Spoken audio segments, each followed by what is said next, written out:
ಇಂದಿನ ಬಲಿಪೂಜೆಯನ್ನ ದೇವರಿಗೆ ಕೃತಜ್ಞತೆಯಾಗಿ Walston Nishan D'Souza, Zener D'Souza, ನೀಮಾ D'Souza ಮತ್ತು ಮರಿಯಾ ಜೋಸೆಫ್ ಅವರ ಆತ್ಮ ಶಾಂತಿಗಾಗಿ ಮೇರಿ ಗಾಡ್ಸನ್ ಮತ್ತು ಕುಟುಂಬ ಇವರು ನೀಡಿರುತ್ತಾರೆ.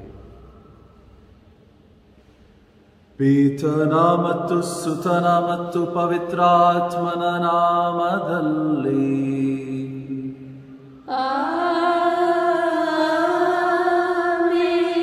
ನಮ್ಮ ಪ್ರಭು ಯೇಸು ಕ್ರಿಸ್ತರ ಕೃಪಾವರವು, ದೇವರ ಪ್ರೀತಿಯು, ಪವಿತ್ರಾತ್ಮರ ಅನ್ಯೋನ್ಯತೆಯು ನಿಮ್ಮೆಲ್ಲರೊಡನೆ ಇರಲಿ.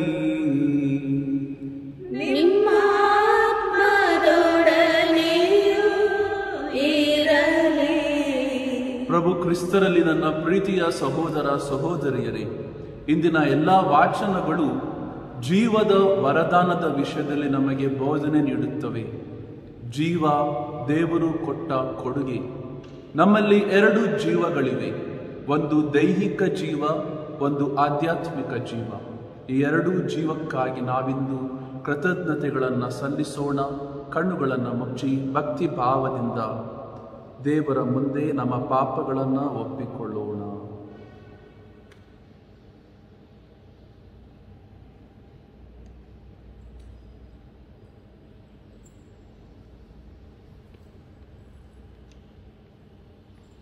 ಸರ್ವಶಕ್ತ ದೇವರಿಗೂ ಸಹೋದರ ಸಹೋದರಿಯರೇ ನಿಮಗೂ ಯೋಚನೆಯಿಂದಲೂ ನುಡಿಯಿಂದಲೂ ನಡತೆಯಿಂದಲೂ ಕರ್ತವ್ಯ ಲೋಪದಿಂದಲೂ ನಾನು ಅನೇಕ ಪಾಪಗಳನ್ನು ಮಾಡಿದ್ದನೆಂದು ನಿವೇದಿಸುತ್ತೇನೆ. ನನ್ನ ಪಾಪವೇ, ನನ್ನ ಪಾಪವೇ, ನನ್ನ ಮಹಾಪಾಪವೇ. ಆದ್ದರಿಂದ ಸದಾ ಕನ್ನಿಕೆಯಾದ ಸಂತ ಮರಿಯಮ್ಮನವರನ್ನು, ಸಕಲ ದೇವದೂತರನ್ನು, ಸಂತರನ್ನು, ಸಹೋದರ ಸಹೋದರಿಯರೇ ನಿಮ್ಮನ್ನು, ನನಗಾಗಿ ನಮ್ಮ ಪ್ರಭು ದೇವರನ್ನು ಪ್ರಾರ್ಥಿಸಬೇಕೆಂದು ಬೇಡಿಕೊಳ್ಳುತ್ತೇನೆ. ಸರ್ವಶಕ್ತ ದೇವರು ನಮಗೆ ದಯೆ ತೋರಿಸಿ ನಮ್ಮ ಪಾಪಗಳನ್ನು ಕ್ಷಮಿಸಿ ನಮ್ಮನ್ನು ನಿತ್ಯ ಜೀವಕ್ಕೆ ಕರೆದೊಯ್ಯಲಿ.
ಮಹೋನ್ನತದಲ್ಲಿ ದೇವರಿಗೆ ಮಹಿಮೆ. ವಯಸ್ಕರಿಗೆ ಶಾಂತಿ ಶಾಂತಿ ಶಾಂತಿ. ಪ್ರಭುದೇವರೇ ಸ್ವರ್ಗದ ರಾಜರೇ ಸರ್ವಶಕ್ತ ದೇವ ಪಿತನೇ, ನಾವು ನಿಮ್ಮನ್ನು ಸ್ತುತಿಸುತ್ತೇವೆ, ಭಜಿಸುತ್ತೇವೆ, ಆರಾಧಿಸುತ್ತೇವೆ, ಮಹಿಮೆ ಪಡಿಸುತ್ತೇವೆ. ನಿಮ್ಮ ಉನ್ನತ ಮಹಿಮೆಗಾಗಿ ನಿಮಗೆ ಕೃತಜ್ಞತೆಯನ್ನು ಸಲ್ಲಿಸುತ್ತೇವೆ ಸಲ್ಲಿಸುತ್ತೇವೆ. ಪ್ರಭು ಯೇಸು ಕ್ರಿಸ್ತರೇ, ಏಕೈಕ ಪುತ್ರರೇ, ಪ್ರಭುದೇವರೇ, ದೇವರ ಕುರಿಮರಿಯೇ, ಪಿತನ ಪುತ್ರರೇ, ಲೋಕದ ಪಾಪಗಳನ್ನು ಪರಿಹರಿಸುವವರೇ, ನಮಗೆ ದಯೆ ತೋರಿ.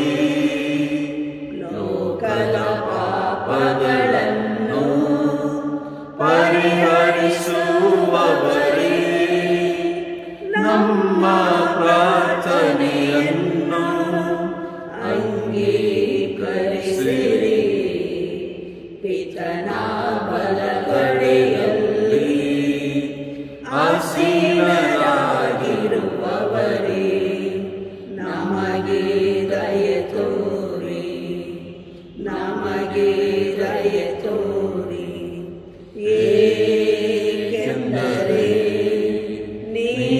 ನೀವೊಬ್ಬರೇ ಪರಿಶುದ್ಧರು, ನೀವೊಬ್ಬರೇ ಪ್ರಭು, ನೀವೊಬ್ಬರೇ ಮಹೋನ್ನತರು.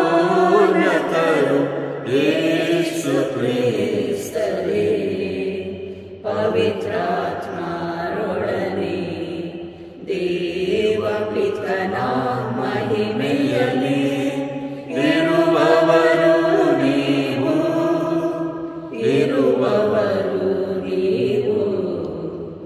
Amen, amen, amen. ಪ್ರಾರ್ಥಿಸೋಣ. ದೇವರೇ, ನಿಮ್ಮ ಕೃಪಾವರದ ದತ್ತು ಸ್ವೀಕಾರದಿಂದ ನಮ್ಮನ್ನು ನಿಮ್ಮ ಬೆಳಕಿನ ಮಕ್ಕಳನ್ನಾಗಿ ಆರಿಸಿದ್ದೀರಿ. ಅಬದ್ಧ ಬೋಧನೆಗಳ ಅಂಧಕಾರದಲ್ಲಿ ಆವೃತರಾಗದೆ ಸದಾ ಸತ್ಯದ ಉಜ್ವಲ ಬೆಳಕಿನಲ್ಲಿ ನಾವು ಸ್ಥಿರವಾಗಿ ನಿಲ್ಲುವಂತೆ ಕರುಣಿಸಿರಿ. ನಿಮ್ಮೊಂದಿಗೆ ಪವಿತ್ರ ಆತ್ಮರ ಐಕ್ಯದಲ್ಲಿ ದೇವರಾಗಿ ಯುಗ ಯುಗಾಂತರಕ್ಕೂ ಜೀವಿಸಿ ಆಳುವ ನಮ್ಮ ಪ್ರಭುವು ನಿಮ್ಮ ಪುತ್ರರೂ ಆಗಿರುವ ಯೇಸು ಕ್ರಿಸ್ತರ ಮುಖಾಂತರ ನಿಮ್ಮನ್ನು ಪ್ರಾರ್ಥಿಸುತ್ತೇವೆ.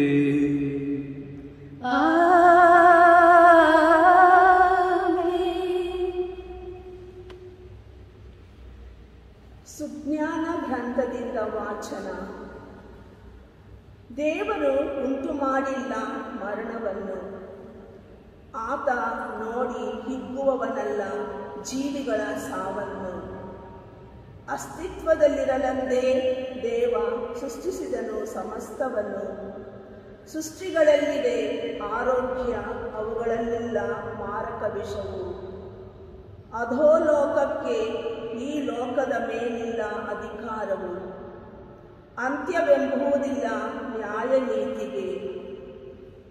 ದೇವರು ಮಾನವನನ್ನು ಸೃಷ್ಟಿಸಿದ್ದು ಅಮರತ್ವಕ್ಕಾಗಿ, ಅವನನ್ನು ರಚಿಸಿದ್ದು ತಮ್ಮ ಸ್ವರೂಪಕ್ಕನುಗುಣವಾಗಿ.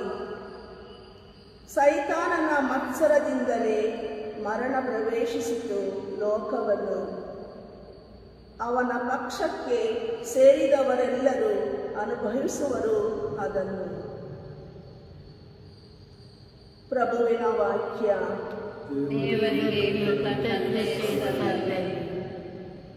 ನಿನಗೆಲ್ಲ ವಂದನೆ ಪ್ರಭು, ನನ್ನನ್ನು ಉದ್ಧರಿಸಿದಿ. ನಿನಗೆನ್ನ ವಂದನೆ ಪ್ರಭು, ನನ್ನನ್ನು ಉದ್ಧರಿಸಿದೆ. ನಿನಗೆನ್ನ ವಂದನೆ ಪ್ರಭು, ನನ್ನನ್ನು ಉದ್ಧರಿಸಿದಿ. ನಿನಗೆನ್ನ ವಂದನೆ ಪ್ರಭು, ನನ್ನನ್ನು ಉದ್ಧರಿಸಿದೆ. ನಿನಗೆನ್ನ ವಂದನೆ ಪ್ರಭು, ನನ್ನನ್ನು ಧರಿಸಿದಿ. ಶತ್ರುಗಳೆನ್ನ ಕುರಿತು ಹಿಗ್ಗದಂತೆ ಮಾಡಿದಿ. ಪಾತಾಳದಿಂದೆನ್ನ ಪ್ರಾಣವನ್ನು ಮೇಲೆತ್ತಿದಿ. ಎನ್ನ ಬದುಕಿಸಿದೆ ದೇವ ಸಮಾಧಿ ಸೇರಗೋಡದೆ. ನಿನಗೆನ್ನ ವಂದನೆ ಪ್ರಭು, ನನ್ನನ್ನು ಉದ್ಧರಿಸಿದೆ. ಭಕ್ತರೇ ಸಂಕೀರ್ತಿಸಿರಿ ಪ್ರಭುವನ್ನು, ಮಾಡಿರಿ ಆತನ ನಾಮ ಸ್ಮರಣೆಯನ್ನು. ಆತನ ಕೋಪ ಕ್ಷಣ ಮಾತ್ರ, ಆತನ ಕೃಪೆ ಜೀವನ ಪರ್ಯಂತ. ಇರುಳು ಬರಲು ಇರಬಹುದು ಆಳಲು, ನಲಿವು ಒಲಿಯುವುದು ಹಗಲು ಹರಿಯಲು. ನಿನಗೆನ್ನ ವಂದನೆ ಪ್ರಭು, ನನ್ನನ್ನು ಉದ್ಧರಿಸಿದೆ. ಆಲಿಸು ಪ್ರಭು, ಕರುಣಿಸು, ನೆರವಾಗು ಬೇಗ ಎಂದು ಪ್ರಭು ನಾನಿನ್ನನ್ನು ಪ್ರಾರ್ಥಿಸಿದಾಗ. ಎನ್ನ ಗೋಳಾಟವನ್ನು ನೀ ಕುಣಿದಾಟವಾಗಿಸಿದೆ. ಹೇ ಪ್ರಭು ಎನ್ನ ದೇವ, ನಿನಗೆನ್ನ ಅನಂತ ಧನ್ಯವಂದನೆ. ನಿನಗೆನ್ನ ವಂದನೆ ಪ್ರಭು, ನನ್ನನ್ನು ಉದ್ಧರಿಸಿದೆ. ನಿನಗೆನ್ನ ವಂದನೆ ಪ್ರಭು, ನನ್ನನ್ನು ಉದ್ಧರಿಸಿದೆ. ಪೌಲನು ಕೊರಿಂಥಿಯರಿಗೆ ಬರೆದ 2ನೇ ಪತ್ರದಿಂದ ವಾಚನ. ಸಹೋದರರೇ, ವಿಶ್ವಾಸ, ವಾಕ್ಚಾತುರ್ಯ, ಜ್ಞಾನ, ಶ್ರದ್ಧೆ, ನಮ್ಮ ಬಗ್ಗೆ ನಿಮಗಿರುವ ಪ್ರೀತಿ, ಈ ಎಲ್ಲ ವಿಷಯಗಳಲ್ಲೂ ನೀವು ಸಮೃದ್ಧರಾಗಿರಿ. ಹಾಗೆಯೇ ಈ ಸೇವಾ ಕಾರ್ಯದಲ್ಲೂ ಸಮೃದ್ಧರಾಗಿರಿ. ಪ್ರಭು ಯೇಸು ಕ್ರಿಸ್ತರ ಕೃಪಾಶಕ್ತಿಯನ್ನು ನೀವು ಬಲ್ಲಿರಿ. ಅವರು ತಮ್ಮ ಬಡತನದಿಂದ ನಿಮ್ಮನ್ನು ಶ್ರೀಮಂತವಾಗಿಸಲೆಂದು ತಾವು ಶ್ರೀಮಂತರಾಗಿದ್ದರೂ ನಿಮಗೋಸ್ಕರ ಬಡವರಾದರು. ನಿಮ್ಮ ಕೊಡುಗೆಯಿಂದ ಇತರರ ಕಷ್ಟ ಪರಿಹಾರವಾಗಬೇಕು. ಆದ್ದರಿಂದ ನಿಮಗೆ ನಷ್ಟ ಉಂಟಾಗಬೇಕು ಎಂದು ನಾನು ಹೇಳುತ್ತಿಲ್ಲ. ಈ ವಿಷಯದಲ್ಲಿ ಒಂದು ಸಮಾನತೆ ಇರಬೇಕು. ಈ ಕಾಲದಲ್ಲಿ ನಿಮಗೆ ಸಮೃದ್ಧಿಯಾಗಿರುವುದರಿಂದ ಅವರ ಕೊರತೆಯನ್ನು ನೀವು ನೀಗಿಸಬೇಕು. ಮುಂದಕ್ಕೆ ಅವರು ಸಮೃದ್ಧಿಯಂದಿರುವಾಗ ನಿಮ್ಮ ಕೊರತೆಯನ್ನು ಅವರು ನೀಗಿಸುವರು. ಹೀಗೆ ನಿಮ್ಮಲ್ಲಿ ಸಮಾನತೆ ಉಂಟಾಗುವುದು.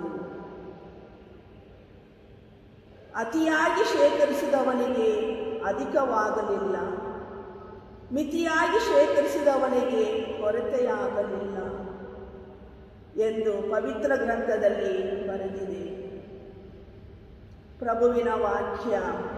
ದೇವರಿಗೆ ಕೃತಜ್ಞತೆ ಸಲ್ಲಲಿ. Hallelujah, hallelujah, hallelujah, hallelujah, hallelujah.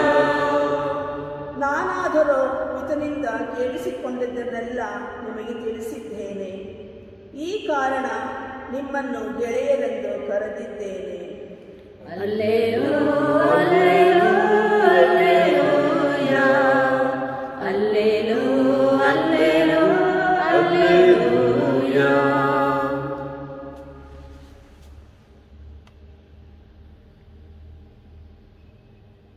ಪ್ರಭು ನಿಮ್ಮೊಡನೆ ಇರಲಿ. ನಿಮ್ಮ ಆತ್ಮದೊಡನೆಯೂ ಇರಲಿ. ಮಾರ್ಕನು ಬರೆದ ಪವಿತ್ರ ಶುಭ ಸಂದೇಶದಿಂದ ವಾಚನ. ಪ್ರಭು ನಿಮಗೆ ಮಹಿಮೆ ಸಲ್ಲಲಿ. ಆ ಕಾಲದಲ್ಲಿ ಯೇಸು ದೋಣಿಯನ್ನೇರಿ ಸರೋವರದ ಈಚೆ ದಡಕ್ಕೆ ಮರಳಿದರು. ತೀರವನ್ನು ಸೇರಿದೊಡನೆ ಜನರು ದೊಡ್ಡ ಗುಂಪಾಗಿ ಅವರ ಸುತ್ತಲೂ ನೆರೆದರು. ಪ್ರಾರ್ಥನಾ ಮಂದಿರದ ಅಧಿಕಾರಿಯೊಬ್ಬನು ಅಲ್ಲಿಗೆ ಬಂದನು. ಅವನ ಹೆಸರು ಯಾಯಿರ. ಅವನು ಯೇಸುವನ್ನ ನೋಡಿದೊಡನೆ ಅವರ ಪಾದಕ್ಕೆರಗಿ, ನನ್ನ ಪುಟ್ಟ ಮಗಳು ಮರಣಾವಸ್ಥೆಯಲ್ಲಿದ್ದಾಳೆ. ತಾವು ಬಂದು ತಮ್ಮ ಹಸ್ತವನ್ನು ಅವರ ಮೇಲಿಟ್ಟು ಅವಳು ಗುಣ ಹೊಂದಿ ಬದುಕುವಂತೆ ಅನುಗ್ರಹಿಸಬೇಕು ಎಂದು ಬಹಳವಾಗಿ ವಿನಂತಿಸಿದನು. ಯೇಸು ಅವನ ಜೊತೆ ಹೊರಟರು. ದೊಡ್ಡ ಜನಸ್ತೋಮವು ಯೇಸುವನ್ನ ಮುತ್ತಿಕೊಂಡು ಅವರ ಜೊತೆಯಲ್ಲೇ ಹೊರಟಿತು. 12 ವರ್ಷಗಳಿಂದಲೂ ರಕ್ತಸ್ರಾವ ರೋಗದಿಂದ ಬಳಲುತ್ತಿದ್ದ ಮಹಿಳೆಯೊಬ್ಬಳು ಆ ಗುಂಪಿನಲ್ಲಿದ್ದಳು. ಅನೇಕ ವೈದ್ಯರಿಂದ ಚಿಕಿತ್ಸೆ ಪಡೆದಿದ್ದರೂ ಕೈಯಲ್ಲಿದ್ದ ಹಣವನ್ನೆಲ್ಲ ವ್ಯಯ ಮಾಡಿದ್ದರೂ ಅವಳ ರೋಗ ಮಾತ್ರ ಉಲ್ಬಣ ಆಗುತ್ತಿತ್ತೇ ಹೊರತು ಸ್ವಲ್ಪವೂ ಗುಣಮುಖ ಆಗುತ್ತಿರಲಿಲ್ಲ. ಯೇಸುವಿನ ವಿಷಯವಾಗಿ ಜನರು ಹೇಳುತ್ತಿದ್ದನ್ನು ಆಕೆ ಕೇಳಿ ಜನರ ಗುಂಪಿನಲ್ಲಿ ಸೇರಿ ಯೇಸುವನ್ನ ಹಿಂಬಾಲಿಸಿದಳು. ನಾನು ಅವರ ಉಡುಪನ್ನ ಮುಟ್ಟಿದರೆ ಸಾಕು, ಗುಣ ಹೊಂದುವೆನು ಎಂದುಕೊಂಡು ಯೇಸುವಿನ ಉಡುಪನ್ನ ಮುಟ್ಟಿದಳು. ಅದನ್ನ ಮುಟ್ಟಿದಾಕ್ಷಣ ಅವಳ ರಕ್ತಸ್ರಾವ ನಿಂತು ಹೋಯಿತು. ಕಾಡುತ್ತಿದ್ದ ವ್ಯಾಧಿಯಿಂದ ತಾನು ಗುಣ ಹೊಂದಿದ್ದೇನೆಂದು ಆಕೆಗೆ ಅರಿವಾಯಿತು. ಇತ್ತ ಯೇಸು ರೋಗವನ್ನು ಗುಣಪಡಿಸುವ ಶಕ್ತಿ ತಮ್ಮಿಂದ ಹೊರಹೊಮ್ಮಿದ್ದನ್ನು ತಕ್ಷಣ ತಿಳಿದು ಸುತ್ತಲಿದ್ದ ಜನರಂತೆ ತಮ್ಮ ದೃಷ್ಟಿಯನ್ನು ಹರಿಸಿ, ನನ್ನ ಉಡುಪನ್ನ ಮುಟ್ಟಿದ್ದವರ್ಯಾರು ಎಂದು ಪ್ರಶ್ನಿಸಿದರು. ಅದಕ್ಕೆ ಶಿಷ್ಯರು, ತಮ್ಮ ಸುತ್ತಲೂ ಜನರು ಮುತ್ತಿಕೊಂಡಿರುವುದು ತಮಗೆ ತಿಳಿದೇ ಇದೆ, ಆದರೂ ನನ್ನನ್ನು ಮುಟ್ಟಿದವರು ಯಾರು ಎಂದು ಕೇಳುತ್ತೀರಲ್ಲ ಎಂದರು. ಆದರೆ ಯೇಸು ತಮ್ಮನ್ನು ಮುಟ್ಟಿದವರು ಯಾರೆಂದು ಗುರುತಿಸಲು ಸುತ್ತಲೂ ನೋಡುತ್ತಿದ್ದರು. ತನ್ನಲ್ಲಿ ಸಂಭವಿಸಿದ್ದನ್ನು ಅರಿತಿದ್ದ ಮಹಿಳೆ ಭಯದಿಂದ ನಡುಗುತ್ತಾ ಮುಂದೆ ಮುಂದೆ ಬಂದು ಯೇಸುವಿನ ಪಾದಕ್ಕೆ ಎರಗಿ ಅವರಿಗೆ ನಡೆದ ಸಂಗತಿಯನ್ನ ತಿಳಿಸಿದಳು. ಯೇಸು ಆಕೆಗೆ, ಮಗಳೇ, ನಿನ್ನ ವಿಶ್ವಾಸ ನಿನ್ನನ್ನು ಗುಣಪಡಿಸಿದೆ, ಸಮಾಧಾನದಿಂದ ಹೋಗು, ವ್ಯಾಧಿ ಮುಕ್ತಳಾಗಿ ಆರೋಗ್ಯದಿಂದಿರು ಎಂದು ಅನುಗ್ರಹಿಸಿದರು. ಯೇಸು ಇನ್ನೂ ಮಾತನಾಡುತ್ತಾ ಇರುವಾಗಲೇ ಯಾಯಿರನ ಮನೆಯಿಂದ ಕೆಲವರು ಬಂದು ಅವನಿಗೆ, ನಿನ್ನ ಮಗಳು ತೀರಿ ಹೋದಳು, ಇನ್ನೇಕೆ ಗುರುವಿಗೆ ತೊಂದರೆ ಕೊಡುತ್ತೀರಿ ಎಂದರು.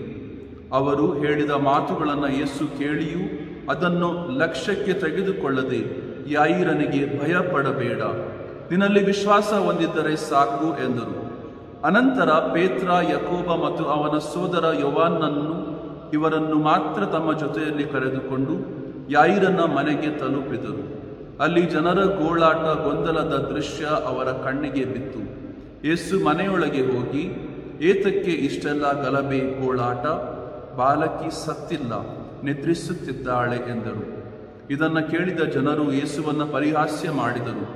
ಆದರೆ ಯೇಸು ಎಲ್ಲರನ್ನೂ ಹೊರಗೆ ಕಳುಹಿಸಿ ಬಾಲಕಿಯ ತಂದೆ ತಾಯಿಯನ್ನ ಮತ್ತು ತಮ್ಮಂದಿರೊಂದಿಗಿದ್ದ 3 ಶಿಷ್ಯರನ್ನು ಮಾತ್ರ ಕರೆದುಕೊಂಡರು. ಆ ಬಾಲಕಿಯನ್ನು ಮಲಗಿಸಿದ್ದ ಕೊಠಡಿಯನ್ನು ಪ್ರವೇಶಿಸಿದರು. ಆಕೆಯ ಕೈಯನ್ನ ಹಿಡಿದು ತಲಿತಾ ಕೂ ಎಂದರು. ಮಗಳೇ, ನಿನಗೆ ಹೇಳುತ್ತೇನೆ, ಎದ್ದೇಳು ಎಂಬುದು ಆ ಮಾತಿನ ಅರ್ಥ. ಅವಳು ತಟ್ಟನೆ ಎದ್ದು ನಡೆದಾಡತೊಡಗಿದಳು. ಅಲ್ಲಿದ್ದವರೆಲ್ಲರೂ ಆಶ್ಚರ್ಯಭರಿತರಾದರು. ಅವಳಿಗೆ 12 ವರ್ಷ ವಯಸ್ಸಾಗಿತ್ತು. ಈ ವಿಷಯವನ್ನು ಬೇರೆ ಯಾರಿಗೂ ತಿಳಿಸಬಾರದೆಂದು ಯೇಸು ಅವರಿಗೆ ಕಟ್ಟಪ್ಪಣೆ ಮಾಡಿದರು. ಬಾಲಕಿಗೆ ತಿನ್ನಲು ಏನಾದರೂ ಕೊಡುವಂತೆ ತಿಳಿಸಿದರು. ಪ್ರಭುವಿನ ಶುಭ ಸಂದೇಶ. ಕ್ರಿಸ್ತನೇ ನಿಮಗೆ ಸ್ತುತಿಯು ಸಲ್ಲಲಿ. ಪ್ರಭು ಕ್ರಿಸ್ತರಲ್ಲಿ ನನ್ನ ಪ್ರೀತಿಯ ಸಹೋದರ ಸಹೋದರಿಯರೇ ಮತ್ತು ನನ್ನ ಪ್ರೀತಿಯ ಮಕ್ಕಳೇ, ನೀವೆಲ್ಲರೂ ಹಿಂದಿ ಚಲನಚಿತ್ರ ಮುನ್ನಾಬಾಯ್ MBBS ನೋಡಿರಬಹುದು. ಆ ಚಲನಚಿತ್ರದಲ್ಲಿ ಆ ಇಡೀ ಚಲನಚಿತ್ರದ ಸಾರಾಂಶ ಆತನು ಇತರರಿಗೆ ಒಳ್ಳೆಯ ಆರೋಗ್ಯವನ್ನು ನೀಡುವ ಬಗ್ಗೆ. ಆತನು ವೈದ್ಯನಾಗಿರುವುದಿಲ್ಲ, ಆದರೆ ವೈದ್ಯನಾಗಿ ನಟನೆ ಮಾಡಿ ಒಂದು ಆಸ್ಪತ್ರೆಯಲ್ಲಿ ಸೇರಿ ಆತನು ದೈಹಿಕ ಆರೋಗ್ಯ ಕೊಡುವ ಹಾಗೆ ನಟನೆ ಮಾಡಿ ಇತರರಿಗೆ ಆಧ್ಯಾತ್ಮಿಕ ಶಕ್ತಿಯನ್ನ, ಪ್ರೇರಣೆಯನ್ನ ತನ್ನ ನಗುವಿನ ಮುಖಾಂತರ, ರೋಗಿಗಳನ್ನು ತಬ್ಬಿಕೊಳ್ಳುವುದರ ಮುಖಾಂತರ ಆತನು ತೋರಿಸುತ್ತಾನೆ.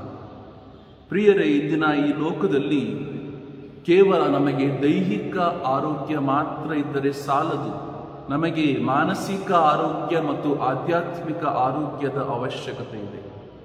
ಪ್ರಿಯರೇ, ನಾವು ಅನೇಕ ಬಾರಿ ನಮ್ಮ ಜೀವನದಲ್ಲಿ ಯೋಚಿಸುತ್ತೇವೆ, ಸಂಕಟ ಬಂದಾಗ ಯೇಸು ಕ್ರಿಸ್ತ ಎಂಬ ಈ ವಾಕ್ಯಗಳು. ನಮ್ಮ ಜೀವನದಲ್ಲಿ ಎಲ್ಲವೂ ಚೆನ್ನಾಗಿರುವಾಗ ನಾವು ದೇವರನ್ನು ನೆನೆಸುವುದಿಲ್ಲ, ದೇವರನ್ನ ಬಹುಶಃ ಹೊಗಳುತ್ತೇವೆ. ಆದರೆ ಏನೂ ಚೆನ್ನಾಗಿರುವುದಿಲ್ಲ, ಆ ಸಂದರ್ಭದಲ್ಲಿ ನಾವು ದೇವರನ್ನ ಶಪಿಸುತ್ತೇವೆಯೇ? ಇತ್ತೀಚಿನ ದಿನಗಳಲ್ಲಿ ಈ ಕೊರೋನಾದ ಅನೇಕ ಸಾವುಗಳು ಸಂಭವಿಸಿದಾಗ ಅನೇಕ ಜನರು ದೇವರನ್ನ ದೂಷಿಸುತ್ತಿದ್ದಾರೆ. ದೇವರೇ ಈ ಮರಣವನ್ನ ಸೃಷ್ಟಿ ಮಾಡಿದರು ಎಂದು ದೂಷಿಸುತ್ತಿದ್ದಾರೆ. ಆದರೆ ಇಂದಿನ ಈ ಒಂದು ಉತ್ತರ ನಮಗೆ ಇಂದಿನ ಸುಜ್ಞಾನ ಗ್ರಂಥದಲ್ಲಿ ದಯಪಾಲಿಸುತ್ತದೆ. ಇಂದಿನ ಈ ಸುಜ್ಞಾನ ಗ್ರಂಥದಲ್ಲಿ ಸುಂದರವಾದ ವಾಕ್ಯಗಳು. ದೇವರು ಉಂಟು ಮಾಡಿಲ್ಲ ಮರಣವನ್ನು, ಆತ ನೋಡಿ ಹಿಗ್ಗುವವನಲ್ಲ ಜೀವಗಳ ಸಾವನ್ನು. ಖಂಡಿತವಾಗಿಯೂ ದೇವರು ಕಷ್ಟಪಡುವವರನ್ನ ನೋಡಿ ಹಿಗ್ಗುವವನಲ್ಲ, ಬದಲಾಗಿ ದೇವರು ನಮ್ಮ ಕೈಯನ್ನ ಹಿಡಿದು ಮೇಲಕ್ಕೆ ಎತ್ತುವ ಸರ್ವೇಶ್ವರ ದೇವರಾಗಿದ್ದಾರೆ. ಆ ಸುಜ್ಞಾನ ಗ್ರಂಥದಲ್ಲಿ ಈ ಮರಣ ಎಂಬುದು ಹೇಗೆ ಬಂದಿತು ಎಂಬುದನ್ನು ನಾವು ನೋಡುತ್ತೇವೆ. ಸೈತಾನನ ಮತ್ಸರದಿಂದಲೇ ಮರಣ ಪ್ರವೇಶಿಸಿತು ಲೋಕ, ಆತನ ಪಕ್ಷಕ್ಕೆ ಸೇರಿದವರೆಲ್ಲರೂ ಅನುಭವಿಸುವವರು ಅದನ್ನು. ಪ್ರಿಯರೇ, ನಾವೆಲ್ಲರೂ ಪ್ರಭು ಯೇಸುವಿನ ಪಕ್ಷಕ್ಕೆ ಸೇರಿದವರು. ಪ್ರಭು ಯೇಸುವಿನ ಈ ಸಂಸ್ಕೃತಿ ಪರರನ್ನ ಪ್ರೀತಿಸುವ ಸಂಸ್ಕೃತಿ. ನಮ್ಮ ಜೀವನದಲ್ಲಿ ನಾವು ಸೈತಾನನ ಪಕ್ಷಕ್ಕೆ ಸೇರಿದ್ದರೆ ನಾವು ಸಾವನ್ನು ನೋಡುವೆವು ಎಂದು ಇಂದಿನ ಈ ವಾಚನ ಹೇಳುತ್ತದೆ. ಆದ್ದರಿಂದಲೇ ಇಂದಿನ ಶ್ಲೋಕ, ನಿನಗೆನ್ನ ವಂದನೆ ಪ್ರಭು ನನ್ನನ್ನು ಉದ್ಧರಿಸಿದೆ. ಪ್ರಿಯರೇ, ನಿಮ್ಮೆಲ್ಲರ ವೈಯಕ್ತಿಕ ಜೀವನದಲ್ಲಿ ಒಂದೊಂದು ಘಟನೆಯಲ್ಲಿ ನೀವು ಪ್ರಭು ಯೇಸುವನ್ನು ನೆನಪಿಸಿಕೊಳ್ಳಬಹುದು. ಪ್ರಭು ಯೇಸು ನಿಮ್ಮ ಕೈ ಹಿಡಿದು ಎತ್ತಿದ ಕ್ಷಣ, ಪ್ರಭು ಯೇಸುವೆ ಶಿಲುಬೆಯನ್ನು ಹೊತ್ತುಕೊಂಡು ಹೋದಾಗ 3 ಬಾರಿ ಕೆಳಗೆ ಬಿದ್ದರು. ಆದರೆ ದೇವರು ಅವರನ್ನು ಉದ್ಧರಿಸಲು ವೆರೋನಿಕಮ್ಮಳನ್ನು, ಸಿರನಿನ ಸಿಮೋನನನ್ನು, ಇನ್ನೂ ಅನೇಕರನ್ನು ಅವರು ಕಳುಹಿಸಿದರು. ಅಂದರೆ ದೇವರಿಗೆ ನಮಗೆ ಉದ್ಧಾರ ಮಾಡುವ ಆಸೆ ಇದೆ, ಮನಸ್ಸಿದೆ. ಆದ್ದರಿಂದ ಇಂದು ನಾವು ದೇವರನ್ನ ವಂದಿಸುತ್ತಾ, ನಿನಗೆನ್ನ ವಂದನೆ ಪ್ರಭು ನನ್ನನ್ನು ಉದ್ಧರಿಸಿದೆ ಎಂಬುದಾಗಿ ಪ್ರಾರ್ಥಿಸಿದ್ದೇವೆ. ಇಂದಿನ 2ನೇ ವಾಚನದಲ್ಲಿ ಸಂತ ಪೌಲರು ಕೊರಿಂಥಿಯವರಿಗೆ ಒಂದು ವಿಶೇಷವಾದ ಪತ್ರವನ್ನು ಬರೆಯುತ್ತಿದ್ದಾರೆ. ಯಾಕೆಂದರೆ ಆ ಸಮಾಜದಲ್ಲಿ ಆರ್ಥಿಕ ಪರಿಸ್ಥಿತಿ ಕುಗ್ಗಿತ್ತು.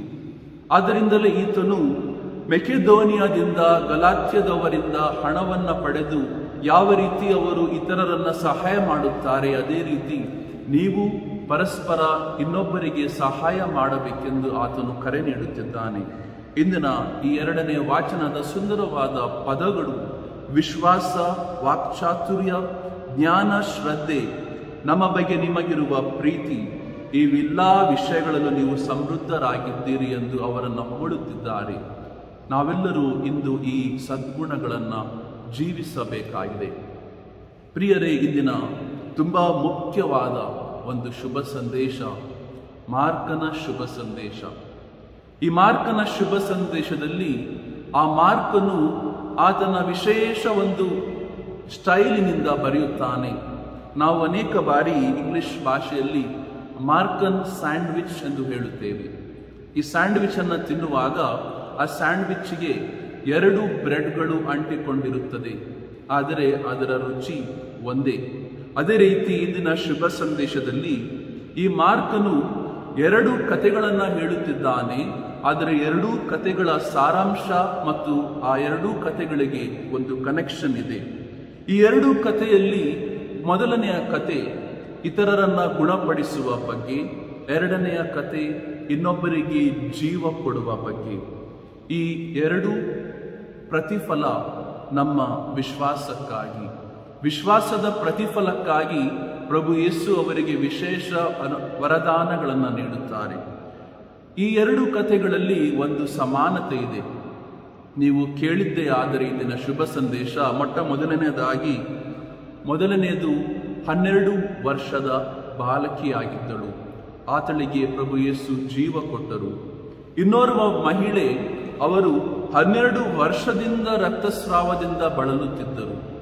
ಈ ಇಬ್ಬರಲ್ಲೂ ಈ 12 ಎಂಬ ಪದದ ಸಮಾನತೆ.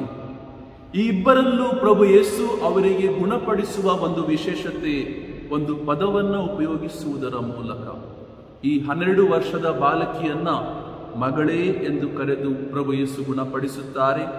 ಆ 12 ವರ್ಷದಿಂದ ಬಳಲುತ್ತಿದ್ದ ಆ ರೋಗಿಯನ್ನ ಪ್ರಭು ಯೇಸು, ಮಗಳೇ, ನಿನ್ನ ವಿಶ್ವಾಸವೇ ನಿನ್ನನ್ನು ಸ್ವಸ್ಥಪಡಿಸಿದೆ ಎಂದು ಹೇಳಿ ಪ್ರಭು ಯೇಸು ಅವರನ್ನು ಗುಣಪಡಿಸುತ್ತಾರೆ. ಈ ಇಬ್ಬರಿಗೂ ದೈಹಿಕ ಆರೋಗ್ಯದ ಕೊರತೆ ಇತ್ತು. ಪ್ರಭು ಯೇಸುವಿನ ಶಕ್ತಿಯಿಂದ ಈ ಇಬ್ಬರಿಗೂ ದೈಹಿಕ ಆರೋಗ್ಯ, ಆಧ್ಯಾತ್ಮಿಕ ಆರೋಗ್ಯವೂ ಸಿಗುತ್ತದೆ. ಕೊನೆಯದಾಗಿ ಈ 12 ವರ್ಷದ ಆ ಬಾಲಕಿಯ ತಂದೆಗೆ ವಿಶ್ವಾಸದ ಅವಶ್ಯಕತೆ ಇತ್ತು. ಆದ್ದರಿಂದಲೇ ಆ ಪ್ರಭು ಯೇಸು ಆ ಬಾಲಕಿಯ ತಂದೆಗೆ ವಿಶ್ವಾಸಕ್ಕೆ ಉತ್ತೇಜಿಸುತ್ತಿದ್ದಾರೆ. ಹೋಗು, ನಿನ್ನ ಮಗಳು ಬದುಕುವಳು ಎಂದು ಹೇಳಿ ಉತ್ತೇಜಿಸುತ್ತಿದ್ದಾರೆ. ಆದರೆ ಎರಡನೆಯ ಮಹಿಳೆಗೆ ವಿಶ್ವಾಸ ಯಥೇಚ್ಛವಾಗಿ ತುಂಬಿ ಹರಿಯುತ್ತಿತ್ತು. ಆದ್ದರಿಂದಲೇ ಅವಳ ವಿಶ್ವಾಸ ಪ್ರಭು ಯೇಸುವನ್ನು ಮುಟ್ಟಿದರೆ ಸಾಕು ಎಂಬ ಅಚಲ ವಿಶ್ವಾಸವನ್ನು ಆತಳು ಇಟ್ಟುಕೊಂಡಿದ್ದರು. ಪ್ರಿಯರೇ, ಇಬ್ಬರೂ ಮಹಿಳೆಯರಲ್ಲಿ ಅಚಲವಾದ ವಿಶ್ವಾಸವನ್ನು ನಾವು ಕಂಡುಕೊಂಡದ್ದೇ ಆದರೆ ನಮಗೂ ಇಂದು ಅದೇ ವಿಶ್ವಾಸದಲ್ಲಿ ನಾವು ಜೀವಿಸಬೇಕು ಎಂದು ನಾವು ಹಾತೊರೆಯಬೇಕು. ಇಂದು ಈ ವಿಶ್ವಾಸದ ಅನುಭವವನ್ನು ನಾವು ನಮ್ಮ ಜೀವನದಲ್ಲಿ ತುಂಬಿದವರಾಗಬೇಕು. ಮೊದಲನೆಯದಾಗಿ ಈ ಯಾಯೀರನು ಒಂದು ಸತ್ಯತೆ ಉಳ್ಳ ಒಂದು ವ್ಯಕ್ತಿಯಾಗಿದ್ದನು. ಆತನಿಗೆ ಒಂದು ಪ್ರಮುಖವಾದ ಹುದ್ದೆ ಇತ್ತು. ಆ ದೇವಾಲಯಗಳಲ್ಲಿ ಎಲ್ಲ ಕಾರ್ಯಗಳನ್ನು ಮುನ್ನಡೆಸುವ ಹುದ್ದೆ ಈ ಯಾಯೀರನು ಆಗಿತ್ತು. ಈ ಯಾಯೀರನು ಒಂದು ಸಂಚಾಲಕನಾಗಿದ್ದು, ಅಲ್ಲಿನ ಮುಖ್ಯಸ್ಥನಾಗಿದ್ದು ಫರಿಸಾಯರ ಜೊತೆ ಕೆಲಸ ಮಾಡುತ್ತಿದ್ದನು. ಈ ಫರಿಸಾಯರ ಜೊತೆ ಕೆಲಸ ಮಾಡುವುದೆಂದರೆ ಪ್ರಭು ಯೇಸುವಿಗೆ ವಿರುದ್ಧವಾಗಿ ಹೋಗುವುದು, ಪ್ರಭು ಯೇಸುವಿನ ಕಾರ್ಯಗಳಿಗೆ ಮತ್ಸರದಿಂದ ಜೀವಿಸುವುದು. ಆದರೆ ಈ ಯಾಯೀರನು ಈ ಎಲ್ಲ ಅಡ್ಡಗೋಡೆಗಳನ್ನು ಕೆಡವಿ ಪ್ರಭು ಯೇಸುವಲ್ಲಿ ವಿಶ್ವಾಸಿಸುತ್ತಾನೆ.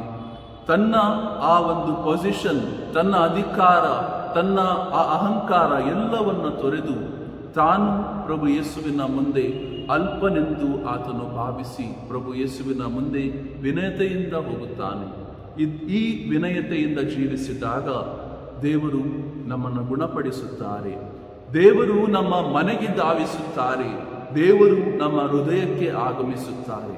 ಪ್ರಿಯರೇ, ಈ ಯಾಯೀರನ ವಿಶ್ವಾಸದಿಂದ ನಾವೆಲ್ಲರೂ ಕಲಿಯೋಣ. ನಾವು ವಿನಯತೆಯಿಂದ ಜೀವಿಸಲು ಮುಂದಾಗೋಣ. ಎರಡನೇದಾಗಿ, ಈ ಮಹಿಳೆ 12 ವರ್ಷದಿಂದ ರಕ್ತಸ್ರಾವದಿಂದ ಬಳಲುತ್ತಿದ್ದಳು. ಇಂದಿನ ನಮ್ಮ ಸಮಾಜದಲ್ಲಿ ಯಾವುದೇ ಒಂದು ಮಹಿಳೆಗೆ ಈ ರಕ್ತಸ್ರಾವ ಅಥವಾ ಋತುಮತಿಯಾದಾಗ, ಈ ಒಂದು ತಾಯಿ ಮಗುವಿಗೆ ಜನ್ಮ ಕೊಟ್ಟಾಗ ಅವಳು ದೀಕ್ಷಾ ಸ್ನಾನ ಬಿಡುವವರೆಗೂ ದೇವಾಲಯಕ್ಕೆ ಬರುವುದಕ್ಕೆ ಇಲ್ಲ ಎಂದು ಈ ಹಿರಿಯರು ಅವರಿಗೆ ಬೋಧಿಸುತ್ತಾರೆ. ಇದು ಯಾರು ಸೃಷ್ಟಿಸಿದ್ದು ಪ್ರಿಯರೇ? ಇದು ಯಾವುದೇ ಲಿಖಿತ ಪವಿತ್ರ ಬೈಬಲಿನಲ್ಲಿರಬಹುದು, ಆದರೆ ನಿಯಮಗಳಲ್ಲಿರಬಹುದು, ಲಿಖಿತವಾಗಿಲ್ಲ. ಇದೆಲ್ಲವೂ ಮಾನವನು ಸೃಷ್ಟಿಸಿದ ನಿಯಮಗಳು. ಈ ಮಹಿಳೆಯು ಕೂಡ 12 ವರ್ಷದಿಂದ ರಕ್ತಸ್ರಾವದಿಂದ ಜೀವಿಸುತ್ತಿದ್ದಳು. ಆದರೂ ಆತಳಿಗೂ ಎಲ್ಲರೂ ನೀನು ಅಶುದ್ಧ ಅಶುದ್ಧ ಎಂದು ಹೇಳಿ ಆತಳು ಯಾವುದೇ ಕಾರಣಕ್ಕೆ ದೇವಾಲಯಕ್ಕೆ ಹೋಗದೇ ಇದ್ದಳು. ಆದರೆ ಈ ಮಹಿಳೆ ಈ ಎಲ್ಲ ನಿಯಮಗಳನ್ನು ತೊರೆದು ಧೈರ್ಯದಿಂದ ವಿಶ್ವಾಸದಿಂದ ಮುಂದೆ ಸಾಗುವವಳಂತೆ ಪ್ರಭು ಯೇಸುವಿನ ಆ ಬಟ್ಟೆಯನ್ನು ಮುಟ್ಟುತ್ತಾಳೆ.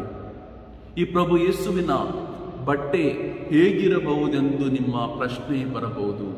ಪ್ರಭು ಯೇಸುವಿನ ಬಟ್ಟೆ ಸಂಖ್ಯಾಕಾಂಡ 15ನೇ ಅಧ್ಯಾಯ 38ರಿಂದ 40ನೇ ವಾಕ್ಯದಲ್ಲಿ ನಮಗೆ ಪ್ರಭು ಯೇಸುವಿನ ಬಟ್ಟೆಯ ವಿಷಯದಲ್ಲಿ ಮಾಹಿತಿ ಸಿಗುತ್ತದೆ. ಬಟ್ಟೆಗಳಲ್ಲಿ ಅನೇಕ ಗೊಂಡೆಗಳಿದ್ದವು. ಆ ಎಲ್ಲ ಗೊಂಡೆಗಳಲ್ಲಿ ನೀಲಿ ದಾರ, ಅವರಲ್ಲಿ 4 ನೀಲಿ ದಾರಗಳಿದ್ದವು. ಬಹುಶಃ ಈ ಮಹಿಳೆ ಆ ಪ್ರಭು ಯೇಸುವಿನ ಒಂದು ನೀಲಿ ದಾರಗಳನ್ನು ಮುಟ್ಟಿ ಆ ಒಂದು ಶಕ್ತಿಯನ್ನು ಪಡೆದುಕೊಂಡಿರಬಹುದು. ಪ್ರಿಯರೇ, ಇಂದು ನಾವು ಕೂಡ ನಮ್ಮ ಆ ಶಕ್ತಿಯಿಂದ, ನಮ್ಮ ಯೇಸುವಿನ ಶಕ್ತಿಯಿಂದ ನಾವು ಗುಣ ಹೊಂದೋಣ, ಪರರಿಗೂ ಗುಣ ಹೊಂದಲು ನಾವು ಆಶಿಸೋಣ. ಮೊಟ್ಟ ಮೊದಲನೇದಾಗಿ ನಾವಿಂದು ಫಲ ಕೊಟ್ಟ ವಿಶ್ವಾಸವನ್ನ ಧ್ಯಾನಿಸೋಣ. ಅಶುದ್ಧ ಎನ್ನುವ ಪದ್ಧತಿ, ಈ ಸಂಸ್ಕೃತಿಯನ್ನು ತೊರೆದು ಇದು ನಾವು ಮಗಳೇ ನಿನ್ನ ವಿಶ್ವಾಸವೇ ನಿನ್ನನ್ನು ಗುಣಪಡಿಸಿದೆ ಎಂಬ ವಾಕ್ಯಗಳನ್ನು ಇಂದಿನ ಸಮಾಜದಲ್ಲಿ, ಇಂದಿನ ಧರ್ಮ ಕೇಂದ್ರಗಳಲ್ಲಿ, ಇಂದು ನಮ್ಮ ಕುಟುಂಬಗಳಲ್ಲಿ ಉಪಯೋಗಿಸೋಣ. ಪರರನ್ನು ಪ್ರೀತಿಸುವುದರ ಮುಖಾಂತರ ನಾವು ಅವರಿಗೆ ಹೊಸ ಜೀವವನ್ನು ತೋರಿಸೋಣ. ಇಂದು ಎರಡನೇದಾಗಿ ಜೀವ ಕೊಟ್ಟ ವಿಶ್ವಾಸ. ಯಾವ ರೀತಿ ಆ ಯಾಯೀರನು ತನ್ನ ವಿಶ್ವಾಸವನ್ನು ಕಳೆದುಕೊಳ್ಳದೆ, ಇತರರು ಬಂದು ನಿನ್ನ ಮಗಳು ಸತ್ತು ಹೋಗಿದ್ದಾಳೆ ಎಂದು ಹೇಳಿದ್ದರೂ ಆತನು ವಿಶ್ವಾಸದಿಂದ ಪ್ರಭು ಯೇಸುವಿನಲ್ಲಿ ಅಚಲ ವಿಶ್ವಾಸವನ್ನಿಟ್ಟನು. ವಿಶ್ವಾಸ ಇಟ್ಟಿರುವುದರಿಂದ ನಮ್ಮ ಜೀವನದಲ್ಲಿ ನಾವು ಬದುಕುವೆವು. ಪ್ರಿಯರೇ, ತಲಿತಾಕೂಮ್ ಎಂದು ಹೇಳಿ ದೇವರು ನಮ್ಮೆಲ್ಲರನ್ನ ಎಬ್ಬಿಸುತ್ತಿದ್ದಾರೆ. ನಾವು ಇಂದು ಎದ್ದೇಳೋಣ. ಇಂದು ನಮ್ಮ ಪ್ರಸನ್ನತೆ ಇತರರಿಗೆ ಮುಖ್ಯವಾದುದು. ಅನೇಕ ಬಾರಿ ನಮ್ಮ ಜೀವನದಲ್ಲಿ ನಾವು ಬೇರೆಯವರಿಗೆ ಏನು ದೊಡ್ಡ ದೊಡ್ಡ ಕಾರ್ಯಗಳನ್ನು ಮಾಡಬೇಕಾಗಿಲ್ಲ. ಆದರೆ ರೋಗಿಗಳಲ್ಲಿ ನಮ್ಮ ಪ್ರಸನ್ನತೆ ಇರುವಾಗಲೇ ಸಾಕು. ಯಾವ ರೀತಿ ಪ್ರಭು ಯೇಸು ಆ ಯಾಯೀರನ್ನು ಕರೆದ ಕೂಡಲೇ ಅತಿ ಶೀಘ್ರದಲ್ಲಿ ಧಾವಿಸಿ ಅವರ ಮನೆಗೆ ಪ್ರವೇಶಿಸಿದರು. ನಾವು ಕೂಡ ಅನೇಕರನ್ನು ನಮ್ಮ ಪ್ರಸನ್ನತೆಯ ಮುಖಾಂತರ ಗುಣಪಡಿಸೋಣ. ಅವರ ಆಧ್ಯಾತ್ಮಿಕ ಆರೋಗ್ಯಕ್ಕಾಗಿ, ದೈಹಿಕ ಆರೋಗ್ಯಕ್ಕಾಗಿ ಪ್ರಾರ್ಥಿಸೋಣ. ಇಂದು ನಾವೆಲ್ಲರೂ ನಮಗೆ ದೈಹಿಕ ಹಾಗೂ ಆಧ್ಯಾತ್ಮಿಕ ಆರೋಗ್ಯದ ಅವಶ್ಯಕತೆ ಇದೆ. ಪ್ರಿಯರೇ, ನಾವು ಕೇವಲ ಇತರರು ಸತ್ತು ಹೋದ ಮೇಲೆ ಅವರಿಗೆ ಪೂಜೆಗಳನ್ನು ಕೊಡಬಹುದು ಅಥವಾ ಅವರನ್ನು ನೆನೆಸಿಕೊಳ್ಳಬಹುದು. ಆದರೆ ಎಷ್ಟು ಬಾರಿ ನಾವು ನಮ್ಮ ಕುಟುಂಬಗಳಲ್ಲಿ ಜೀವಂತ ಇರುವವರಿಗಾಗಿ ಪ್ರಾರ್ಥಿಸುತ್ತೇವೆ. ಜೀವಂತ ಇರುವ ನನ್ನ ತಂದೆ, ಜೀವಂತ ಇರುವ ನನ್ನ ತಾಯಿ ರೋಗದಿಂದ ಬಳಲುತ್ತಿದ್ದಾಗ ಯಾವ ರೀತಿ ನಾವು ಅವರನ್ನು ಆರೈಸುತ್ತೇವೆ? ಈ ಒಂದು ಸುಂದರವಾದ ವಾಕ್ಯ ನಮ್ಮ ಇಂದಿನ ದಿನ ನಮಗೆ ಬುದ್ಧಿ ಕಲಿಸಲಿ, ದೇವರು ನಮಗೆ ಆಶೀರ್ವದಿಸಲಿ. ನಾವೆಲ್ಲರೂ ನಮ್ಮ ಪ್ರಭು ದೇವರಲ್ಲಿ ಪ್ರಾರ್ಥಿಸೋಣ. ಪ್ರಭು ಯೇಸುವೆ, ನನ್ನ ಜೀವನದಲ್ಲಿ ನಾನು ಪರರಿಗೆ ದೈಹಿಕ ಆರೋಗ್ಯ ಕೊಡಲು ಹಾಗೂ ಆಧ್ಯಾತ್ಮಿಕ ಆರೋಗ್ಯ ನೀಡಲು ಮೊಟ್ಟ ಮೊದಲು ನಾನು ವೈಯಕ್ತಿಕವಾಗಿ ಅದನ್ನು ಸ್ವೀಕರಿಸುವಂತೆ, ನಂತರ ಪರರನ್ನು ನೀಡುವಂತೆ ನನ್ನನ್ನು ಆಶೀರ್ವದಿಸಿರಿ. ಆಮೆನ್. ಎದ್ದು ನಿಂತು ನಮ್ಮ ವಿಶ್ವಾಸವನ್ನು ನಿವೇದಿಸೋಣ. ಸ್ವರ್ಗವನ್ನು, ಭುವಿಯನ್ನು, ಗೋಚರವಾದುದನ್ನು, ಅಗೋಚರವಾದುದನ್ನು, ಸರ್ವವನ್ನು ಸೃಷ್ಟಿಸಿದ ಸರ್ವಶಕ್ತ ಪಿತನಾದ ಏಕದೇವರನ್ನು ವಿಶ್ವಾಸಿಸುತ್ತೇನೆ. ಸಕಲ ಯುಗಗಳ ಮುನ್ನ ಪಿತನಿಂದ ಜನಿಸಿದ ಏಕಮಾತ್ರ ದೇವಪುತ್ರ ಪ್ರಭು ಯೇಸು ಕ್ರಿಸ್ತರನ್ನು ವಿಶ್ವಾಸಿಸುತ್ತೇನೆ.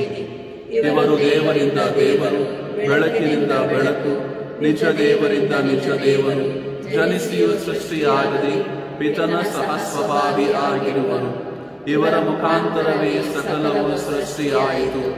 ಇವರು ಮಾನವರಾದ ನಮಗಾಗಿ, ನಮ್ಮ ರಕ್ಷಣೆಗಾಗಿಯೂ ಸ್ವರ್ಗದಿಂದ ಇಳಿದು ಬಂದರು ಮತ್ತು ಪವಿತ್ರಾತ್ಮರಿಂದ ಕನ್ಯಾಮರಿಯಮ್ಮನವರಲ್ಲಿ ಮನುಷ್ಯರಾದರು. ಪೋನ್ಸಿಯುಸ್ ಪಿಲಾತನ ಅಧಿಕಾರದಲ್ಲಿ ನಮಗಾಗಿ ಶಿಲುಬೆಗೇರಿಸಲ್ಪಟ್ಟು ಮೃತರಾಗಿ ಸಮಾಧಿ ಮಾಡಲ್ಪಟ್ಟರು. ಪವಿತ್ರ ಗ್ರಂಥಗಳ ಪ್ರಕಾರವೇ ಮೂರನೆಯ ದಿನ ಪುನರ್ಜೀವಂತರಾಗಿ ಎದ್ದರು. ಸ್ವರ್ಗಕ್ಕೇರಿ ಪಿತನ ಬಲಗಡೆಯಲ್ಲಿ ಆಸೀನರಾಗಿರುವರು. ಅಲ್ಲಿಂದ ಜೀವಂತರಿಗೂ ಮೃತರಿಗೂ ತೀರ್ಪು ಕೊಡಲು ಮಹಿಮೆಯೊಂದಿಗೆ ಮರಳಿ ಬರುವರು. ಅವರ ರಾಜ್ಯಕ್ಕೆ ಅಂತ್ಯವಿರದು. ಪಿತನಿಂದಲೂ ಸುತನಿಂದಲೂ ಹೊರಡುವ ಪ್ರಭುವು ಜೀವದಾತನೂ ಆಗಿರುವ ಪವಿತ್ರಾತ್ಮರನ್ನು ವಿಶ್ವಾಸಿಸುತ್ತೇನೆ. ಪ್ರವಾದಿಗಳ ಮುಖಾಂತರ ಮಾತನಾಡಿದ ಇವರು ಪಿತ ಮತ್ತು ಸುತನೊಡನೆ ಒಂದಾಗಿ ಆರಾಧನೆಯನ್ನು, ಮಹಿಮೆಯನ್ನು ಪಡೆಯುತ್ತಾರೆ. ಏಕ ಪವಿತ್ರ ಕಥೋಲಿಕ ಮತ್ತು ಪ್ರೇಷಿತ ಧರ್ಮಸಭೆಯನ್ನು ವಿಶ್ವಾಸಿಸುತ್ತೇನೆ. ಪಾಪ ಪರಿಹಾರಕ್ಕಾಗಿ ಒಂದೇ ದೀಕ್ಷಾ ಸ್ನಾನ ಇರುವುದೆಂದು ನಿವೇದಿಸುತ್ತೇನೆ. ಮೃತರ ಪುನರುತ್ಥಾನವನ್ನು, ಬರಲಿರುವ ಪರಲೋಕ ಜೀವನವನ್ನು ನಿರೀಕ್ಷಿಸುತ್ತೇನೆ. ಆಮೆನ್. ಪ್ರಿಯರೇ, ನಮ್ಮೆಲ್ಲರ ಕೋರಿಕೆಗಳನ್ನು ನಾವು ದೇವರಿಗೆ ಸಮರ್ಪಿಸೋಣ. ನಿಮ್ಮ ಉತ್ತರ: ಪ್ರಭುವೇ, ನಮ್ಮ ಪ್ರಾರ್ಥನೆಯನ್ನು ಆಲಿಸಿರಿ. ಪ್ರಭುವೇ, ನಮ್ಮ ಪ್ರಾರ್ಥನೆಯನ್ನು ಆಲಿಸಿರಿ. ನಮ್ಮ ಜಗದ್ಗುರು, ಧರ್ಮಾಧ್ಯಕ್ಷರು, ಯಾಜಕ ಹಾಗೂ ಧಾರ್ಮಿಕ ಸಹೋದರ ಸಹೋದರಿಯರು ದೇವರ ವಾಕ್ಯಕ್ಕೆ ಮೊದಲ ಆದ್ಯತೆಯನ್ನು ನೀಡಿ ಅದರಂತೆ ತಮ್ಮ ಜೀವನವನ್ನು ರೂಪಿಸಲು ಬೇಕಾದ ಶಕ್ತಿಯನ್ನು ಕರುಣಿಸಲೆಂದು ಪ್ರಭುವೇ, ನಮ್ಮ ಪ್ರಾರ್ಥನೆಯನ್ನು ಆಲಿಸಿರಿ. ಎಲ್ಲ ರೋಗಿಗಳಿಗಾಗಿ ಪ್ರಾರ್ಥಿಸೋಣ. ಅವರ ಕಷ್ಟ ಸಂಕಟಗಳನ್ನು ಪರಿಹರಿಸಿ ಆತ್ಮವಿಶ್ವಾಸವನ್ನು, ಆರೋಗ್ಯ ಭಾಗ್ಯವನ್ನು ಅವರು ಪಡೆಯಲೆಂದು ಪ್ರಭುವೇ, ನಮ್ಮ ಪ್ರಾರ್ಥನೆಯನ್ನು ಆಲಿಸಿರಿ. ಕುಟುಂಬಗಳಿಗಾಗಿ ಪ್ರಾರ್ಥಿಸೋಣ. ಪ್ರಾರ್ಥನೆ ಹಾಗೂ ದೇವರ ವಾಕ್ಯಕ್ಕೆ ಕುಟುಂಬಗಳಲ್ಲಿ ಮೊದಲ ಆದ್ಯತೆಯನ್ನು ನೀಡಿ ಶಾಂತಿ, ಪ್ರೀತಿಯ ಆದರ್ಶ ಕ್ರೈಸ್ತ ಕುಟುಂಬಗಳನ್ನು ಕಟ್ಟಲು ಬೇಕಾದ ಶಕ್ತಿಯನ್ನು ಪಡೆಯಲೆಂದು ಪ್ರಭುವೇ, ನಮ್ಮ ಪ್ರಾರ್ಥನೆಯನ್ನು ಆಲಿಸಿರಿ. ವಿಶ್ವ ಶಾಂತಿಗಾಗಿ ಪ್ರಾರ್ಥಿಸೋಣ. ಕೊರೋನಾ ಮಹಾಮಾರಿ, ಭಯೋತ್ಪಾದನೆ, ಹಿಂಸಾಚಾರದಿಂದ ಕಂಗಾಲಾಗಿರುವ ಜನತೆಗೆ ಶಾಂತಿದಾತರಾದ ಪ್ರಭುವು ತಮ್ಮ ಕೃಪೆಯಿಂದ ಶಾಂತಿ, ಸಮಾಧಾನವನ್ನು, ಆರೋಗ್ಯ ಭಾಗ್ಯವನ್ನು ಕರುಣಿಸಬೇಕೆಂದು ಪ್ರಭುವೇ, ನಮ್ಮ ಪ್ರಾರ್ಥನೆಯನ್ನು ಆಲಿಸಿರಿ. ಪ್ರಿಯರೇ, ದೇವರು ನಮಗೆ ಕರುಣಿಸಿದ ಜೀವಕ್ಕಾಗಿ ನಾವು ಮೌನವಾಗಿದ್ದು ದೇವರಿಗೆ ಕೃತಜ್ಞತೆಗಳನ್ನು ಸಲ್ಲಿಸೋಣ. ಇಂದು ಅನೇಕ ವ್ಯಕ್ತಿಗಳಿಗೆ ದೈಹಿಕ ಜೀವದ ಕೊರತೆ ಇದೆ. ಈ ಕೊರೋನಾ ದಿನಗಳಲ್ಲಿ ಇನ್ನೂ ಕೆಲವರಿಗೆ ಕೆಲಸವಿಲ್ಲದೆ ಮಾನಸಿಕ ಜೀವದ, ಆಧ್ಯಾತ್ಮಿಕ ಜೀವದ ಕೊರತೆ ಇದೆ. ದೇವರು ನಮ್ಮೆಲ್ಲರನ್ನು ಬಲಪಡಿಸಲಿ ಎಂಬುದಾಗಿ ಪ್ರಾರ್ಥಿಸೋಣ.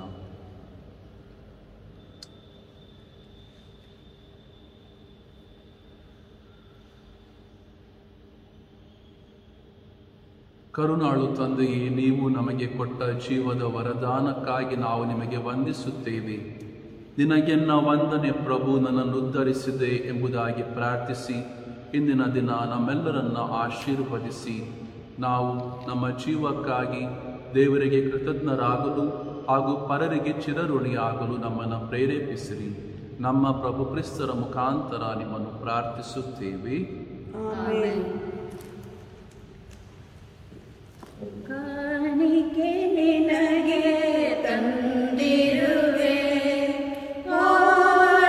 ಹೃದಯದೆ ಮರ್ಪಿಸುವೆ, ಪಡೆದು ಇದನ್ನು ಹೇ ಪ್ರಭುವೇ, ಪಾವನಗೊಳಿಸೆಂದು ಪ್ರಾರ್ಥಿಸುವೆ. ಕಾಣಿಕೆ ನಿನಗೆ ತಂದಿರುವೆ, ಸುಖ ದುಃಖವೆನ್ನಯ ಜೀವನದ, ಇದರೊಡೆಯನ್ನಯ ತನು ಮನವ.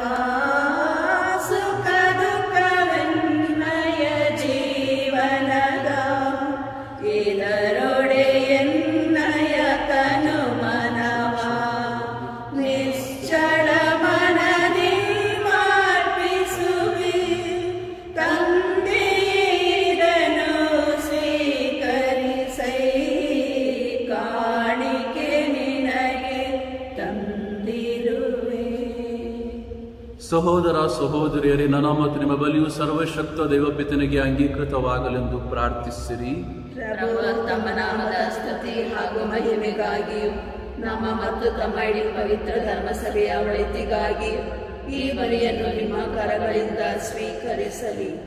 ಪ್ರಭು ನಿಮ್ಮ ರಹಸ್ಯಗಳ ಪರಿಣಾಮಗಳನ್ನು ದಯೆಯಿಂದ ಪರಿಪೂರ್ಣಗೊಳಿಸಿರಿ. ನಮ್ಮ ಸೇವಾ ಕೃತ್ಯಗಳು ಈ ಪವಿತ್ರ ಕೊಡುಗೆಗಳಿಗೆ ಯೋಗ್ಯವಾಗಿರುವಂತೆ ಅನುಗ್ರಹಿಸಿರಿ. ನಮ್ಮ ಪ್ರಭು ಕ್ರಿಸ್ತರ ಮುಖಾಂತರ ನಿಮ್ಮನ್ನು ಪ್ರಾರ್ಥಿಸುತ್ತೇವೆ.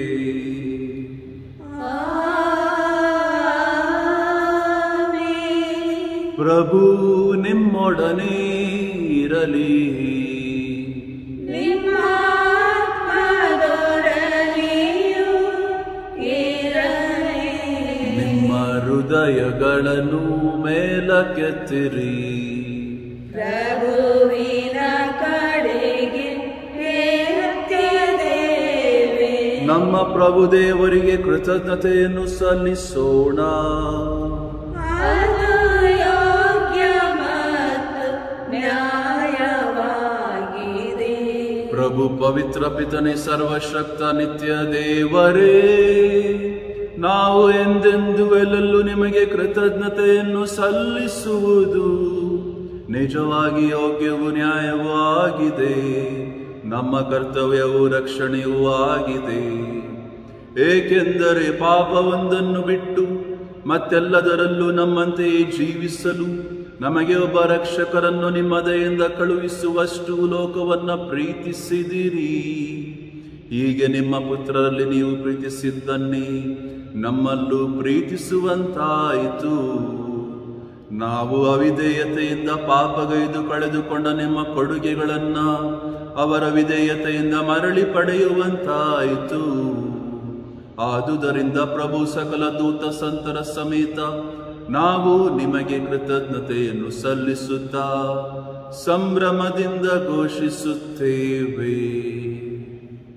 ಪರಿಶುದ್ಧರು, ಪರಿಶುದ್ಧರು, ಪರಿಶುದ್ಧರು, ಪರಿಶುದ್ಧರು, ಸೇನಾಧೀಶ್ವರ ಪ್ರಭುದೇವರು, ಪರಿಶುದ್ಧರು, ಪರಿಶುದ್ಧರು, ಇಹ ಪರಗಳು ನಿಮ್ಮ ಮಹಿಮೆಯಿಂದ ತುಂಬಿವೆ. ಮಹೋನ್ನತದಲ್ಲಿ ಹೋಸನಾ, ಹೋಸನಾ, ಪ್ರಭುವಿನ ನಾಮದಲ್ಲಿ ಬರುವವರು ಸ್ತುತಿಗೆ ಪಾತ್ರರು. ಮಹೋನ್ನತದಲ್ಲಿ ಹೋಸನಾ, ಹೋಸನಾ, ಹೋಸನಾ. ಪ್ರಭು, ನೀವು ನಿಜವಾಗಿಯೂ ಪರಿಶುದ್ಧರು. ಸರ್ವ ಪರಿಶುದ್ಧತೆಯ ಬುಗ್ಗೆಯೂ ನೀವೇ. ಈ ಕೊಡುಗೆಗಳ ಮೇಲೆ ನಿಮ್ಮ ಪವಿತ್ರಾತ್ಮರನ್ನು ಇಬ್ಬನಿಯಂತೆ ಸುರಿಸಿ ಪಾವನಗೊಳಿಸಿರೆಂದು ಪ್ರಾರ್ಥಿಸುತ್ತೇವೆ. ನಮಗಿವು ನಮ್ಮ ಪ್ರಭು ಯೇಸು ಕ್ರಿಸ್ತರ ಶರೀರ ಮತ್ತು ರಕ್ತವಾಗುವಂತೆ ಮಾಡಿರಿ. ಅವರನ್ನು ಪರಾಧೀನ ಮಾಡಲಾದ ಸಮಯದಲ್ಲಿ ಸ್ವ ಇಚ್ಛೆಯಿಂದ ತಮ್ಮ ಯಾತನೆಗೆ ಒಳಗಾದಾಗ ಅವರು ರೊಟ್ಟಿಯನ್ನು ತೆಗೆದುಕೊಂಡು ಕೃತಜ್ಞತೆಯನ್ನು ಸಲ್ಲಿಸಿ ಅದನ್ನು ಮುರಿದು ತಮ್ಮ ಶಿಷ್ಯರಿಗೆ ಕೊಡುತ್ತಾ ಹೀಗೆಂದರು, ತೆಗೆದುಕೊಳ್ಳಿ, ಇದನ್ನು ನೀವೆಲ್ಲರೂ ಭುಜಿಸಿರಿ, ಏಕೆಂದರೆ ಇದು ನಿಮಗಾಗಿ ಒಪ್ಪಿಸಲಾಗುವ ನನ್ನ ಶರೀರ.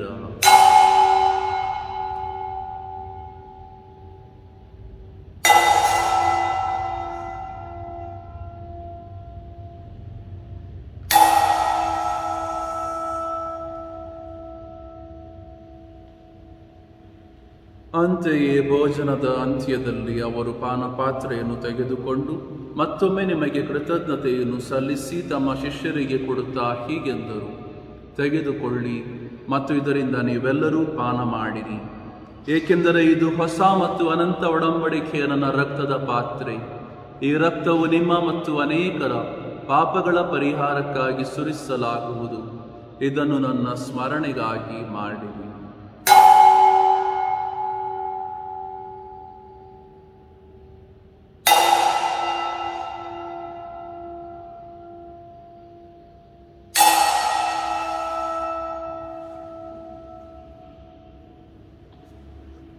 ವಿಶ್ವಾಸದ ರಹಸ್ಯ.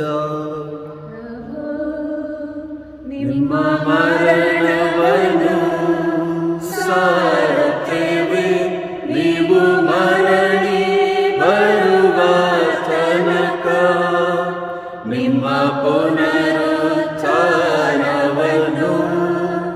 ನಿವೇದಿಸುತ್ತೇವೆ.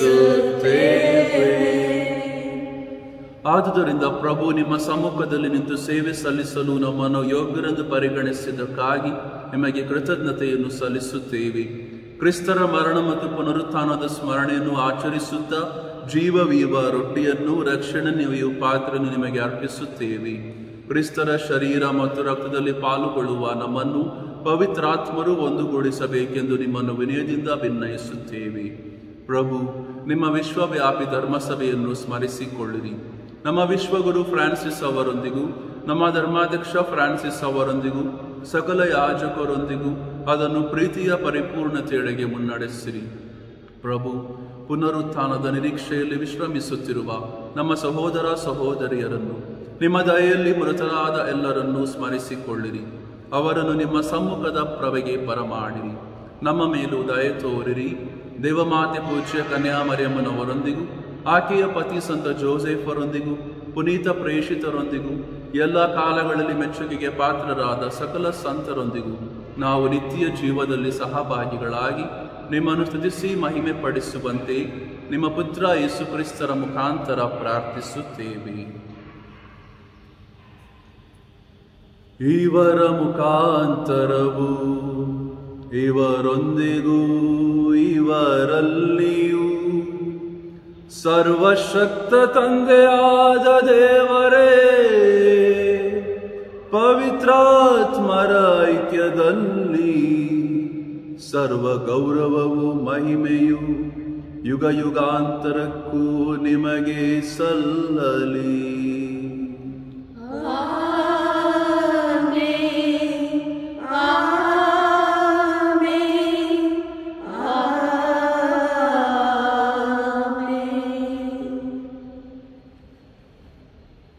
ದೇವರು ನಮಗೆ ಕೊಟ್ಟ ಜೀವದ ವರದಾನಕ್ಕಾಗಿ ದೇವರ ನಾಮವನ್ನು ನಾವೆಲ್ಲರೂ ಪೂಜಿಸೋಣ. ಸ್ವರ್ಗದಲ್ಲಿರುವ ನಮ್ಮ ತಂದೆಯೇ, ನಿಮ್ಮ ನಾಮ ಪೂಜಿತವಾಗಲಿ, ನಿಮ್ಮ ರಾಜ್ಯ ಬರಲಿ, ನಿಮ್ಮ ಚಿತ್ತ ಸ್ವರ್ಗದಲ್ಲಿ ನೆರವೇರುವ ಪ್ರಕಾರ ಭೂಮಿಯಲ್ಲಿಯೂ ನೆರವೇರಲಿ. ನಮ್ಮ ಅನುದಿನದ ಆಹಾರವನ್ನು ಇಂದು ನಮಗೆ ನೀಡಿರಿ. ನಮಗೆ ತಪ್ಪು ಮಾಡಿದವರನ್ನು ನಾವು ಕ್ಷಮಿಸುವ ಪ್ರಕಾರ ನಮ್ಮ ಪಾಪಗಳನ್ನು ಕ್ಷಮಿಸಿರಿ. ನಮ್ಮನ್ನು ಶೋಧನೆಗೆ ಒಳಪಡಿಸದೆ ಕೇಡಿನಿಂದ ನಮ್ಮನ್ನು ರಕ್ಷಿಸಿರಿ. ಪ್ರಭು, ಸಕಲ ಕೇಡುಗಳಿಂದ ನಮ್ಮನ್ನು ರಕ್ಷಿಸಿರೆಂದು ಪ್ರಾರ್ಥಿಸುತ್ತೇವೆ. ನಿಮ್ಮ ದಯೆಯ ನೆರವನ್ನು ಪಡೆದು ಪಾಪದಿಂದ ಸದಾ ವಿಮುಕ್ತರಾಗಿ ಎಲ್ಲಾ ಸಂಕಷ್ಟಗಳಿಂದ ಸುರಕ್ಷಿತವಾಗಿರುವಂತೆ ನಮ್ಮ ಜೀವಮಾನದಲ್ಲಿ ಶಾಂತಿಯನ್ನು ದಯೆಯಿಂದ ಕರುಣಿಸಿರಿ. ನಾವು ಸ್ವರ್ಗಾನಂದವನ್ನು, ನಮ್ಮ ರಕ್ಷಕ ಯೇಸು ಕ್ರಿಸ್ತರ ಆಗಮನವನ್ನು ನಿರೀಕ್ಷಿಸುತ್ತಿದ್ದೇವೆ. ಏಕೆಂದರೆ ರಾಜ್ಯಭಾರವು, ಅಧಿಕಾರವು, ಮಹಿಮೆಯು ಯುಗ ಯುಗಾಂತರಕ್ಕೂ ನಿಮ್ಮದೇ. ಪ್ರಭು ಯೇಸು ಕ್ರಿಸ್ತರೇ, ನಿಮ್ಮ ಪ್ರೇಷಿತರಿಗೆ ನಿಮಗೆ ಶಾಂತಿಯನ್ನು ಬಿಟ್ಟು ಹೋಗುತ್ತೇನೆ, ನನ್ನ ಶಾಂತಿಯನ್ನು ನಿಮಗೆ ಕೊಡುತ್ತೇನೆ ಎಂದು ಹೇಳಿದ್ದೀರಿ. ನಮ್ಮ ಪಾಪಗಳನ್ನು ಲಕ್ಷಿಸದೆ ನಿಮ್ಮ ಧರ್ಮಸಭೆಯ ವಿಶ್ವಾಸವನ್ನು ಈಕ್ಷಿಸಿರಿ. ಅದಕ್ಕೆ ನಿಮ್ಮ ಚಿತ್ತದ ಪ್ರಕಾರ ಶಾಂತಿಯನ್ನು, ಐಕ್ಯತೆಯನ್ನು ದಯೆಯಿಂದ ದಯ ಪಾಲಿಸಿರಿ.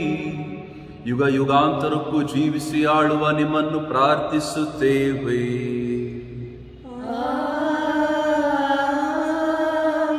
ಪ್ರಭುವಿನ ಶಾಂತಿ ಸದಾ ನಿಮ್ಮಲ್ಲಿರಲಿ. ನಿಮ್ಮ ಆತ್ಮದೊಡನೆಯೂ ಇರಲಿ. ನಗು ನಗುತ್ತಾ ಪರಸ್ಪರ ಶಾಂತಿಯನ್ನು ಕೋರೋಣ.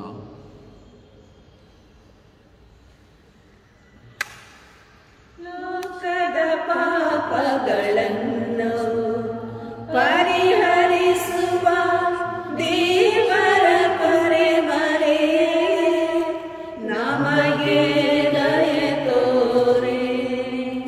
ಲೋಕದ ಪಾಪಗಳನ್ನು ಪರಿಹರಿಸುವ ದೇವರ ಕರೆಮರೆಯೇ, ನಮಗೆ ದಯೆ ತೋರೆ. ಲೋಕದ ಪಾಪಗಳನ್ನು ಪರಿಹರಿಸುವ ದೇವರ ಕುರಿಮರಿಯೇ, ನಮಗೆ ಶಾಂತಿ ನೀಡಿರಿ. ನಮಗೆ ಶಾಂತಿ ನೀಡಿರಿ.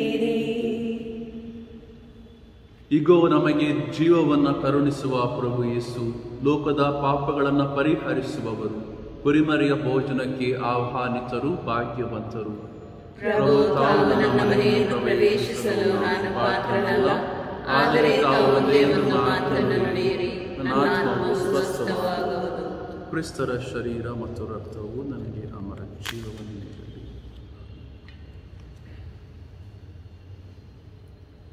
ಯೇಸು ನನ್ನ ಬಾಳಿಗೆ ಗುರುವಾದ ನನಗೆಷ್ಟು ಆನಂದ, ನನಗೆಷ್ಟು ಆನಂದ. ಯೇಸು ನನ್ನ ಬಾಳಿಗೆ ಗುರುವಾದ ನನಗೆಷ್ಟು ಆನಂದ, ನನಗೆಷ್ಟು ಆನಂದ. ಈ ಜೀವನ ಕಾಲವೆಲ್ಲ ನನ್ನ ಬಾಳಿಗೆ ಬೆಳಕಾಗಿ, ಈ ಜೀವನ ಕಾಲವೆಲ್ಲ ನನ್ನ ಬಾಳಿಗೆ ಬೆಳಕಾಗಿ, ನನ್ನ ಹೃದಯದಲ್ಲೂ ನೀನೇ, ನನ್ನ ಆಲೋಚನೆ ನೀನೇ. ಯೇಸು ನನ್ನ ಬಾಳಿಗೆ ಗುರುವಾದ ನನಗೆಷ್ಟು ಆನಂದ, ನನಗೆಷ್ಟು ಆನಂದ. ಯೇಸು ನನ್ನ ಬಾಳಿಗೆ ಗುರುವಾದ ನನಗೆಷ್ಟು ಆನಂದ, ನನಗೆಷ್ಟು ಆನಂದ. ದೇವರು ನಮಗೆ ಕರುಣಿಸಿದ ಜೀವಕ್ಕಾಗಿ ನಾವೆಲ್ಲರೂ ಆಧ್ಯಾತ್ಮಿಕ ಪರಮ ಪ್ರಸಾದ ಸ್ವೀಕಾರದ ಪ್ರಾರ್ಥನೆಯನ್ನು ಮಾಡೋಣ. ಓ ನನ್ನ ಯೇಸುವೆ, ನೀವು ನಿಜವಾಗಿಯೂ ಪರಮ ಪ್ರಸಾದ ಸಂಸ್ಕಾರದಲ್ಲಿ ಪ್ರಸನ್ನರಾಗಿದ್ದೀರಿ ಎಂದು ನಾನು ವಿಶ್ವಾಸಿಸುತ್ತೇನೆ. ನಾನು ಎಲ್ಲಕ್ಕಿಂತ ಮಿಗಿಲಾಗಿ ನಿಮ್ಮನ್ನು ಪ್ರೀತಿಸುತ್ತೇನೆ ಹಾಗೂ ನಿಮ್ಮನ್ನು ನನ್ನ ಆತ್ಮಕ್ಕೆ ಸ್ವೀಕರಿಸಲು ಹಂಬಲಿಸುತ್ತೇನೆ. ನಾನು ಈ ಸಂದರ್ಭದಲ್ಲಿ ನಿಮ್ಮನ್ನು ಸಂಸ್ಕಾರದ ರೂಪದಲ್ಲಿ ಸ್ವೀಕರಿಸಲು ಆಗದೇ ಇರುವುದರಿಂದ ದಯಮಾಡಿ ಆಧ್ಯಾತ್ಮಿಕವಾಗಿ ನನ್ನ ಹೃದಯಕ್ಕೆ ಆಗಮಿಸಿ. ನಾನು ನಿಮ್ಮನ್ನು ಆನಂದಿಸುತ್ತೇನೆ. ನನ್ನನ್ನು ಎಂದಿಗೂ ನಿಮ್ಮಿಂದ ಅಗಲಿ ಹೋಗಲು ಬಿಡಬೇಡಿ. ಆಮೆನ್.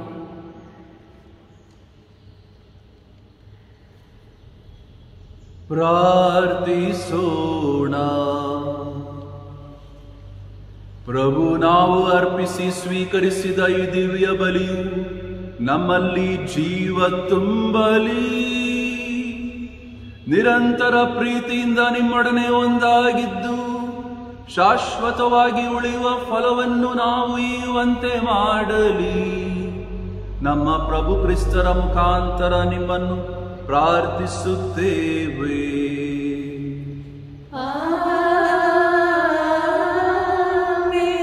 ಪ್ರಭು ನಿಮ್ಮೊಡನೆ ಇರಲಿ. ನಿಮ್ಮ ಆತ್ಮದೊಡನೆಯೂ ಇರಲಿ. ಪ್ರಭು ನಿಮ್ಮನ್ನು ಆಶೀರ್ವದಿಸಿ ಕಾಪಾಡಲಿ. ಪ್ರಭು ಪ್ರಸನ್ನ ಮುಖದಿಂದ ನಿಮ್ಮನ್ನು ನೋಡಿ ನಿಮಗೆ ದಯೆ ತೋರಲಿ. ಪ್ರಭು ನಿಮ್ಮ ಮೇಲೆ ಕೃಪಾ ಕಟಾಕ್ಷವಿಟ್ಟು ಶಾಂತಿಯನ್ನು ಅನುಗ್ರಹಿಸಲಿ. ಸರ್ವಶಕ್ತ ದೇವರಾದ ಪಿತಾ, ಸುತ ಮತ್ತು ಪವಿತ್ರಾತ್ಮರ ಆಶೀರ್ವಾದವು ನಿಮ್ಮ ಮೇಲೆ ಇಳಿದು ನಿಮ್ಮಲ್ಲಿ ಸದಾ ನೆಲೆಸಲಿ.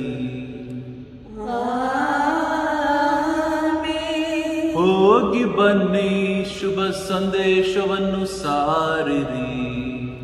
ದೇವರಿಗೆ ಕೃತಜ್ಞತೆ ಸಲ್ಲಲಿ. ಎನ್ನ ದೇವನೇ, ಎನ್ನ ಕರ್ತನೇ, ನಿನ್ನ ವಂದಿಪೆ, ನಿನ್ನ ವಂದಿಪೆ. ಎನ್ನ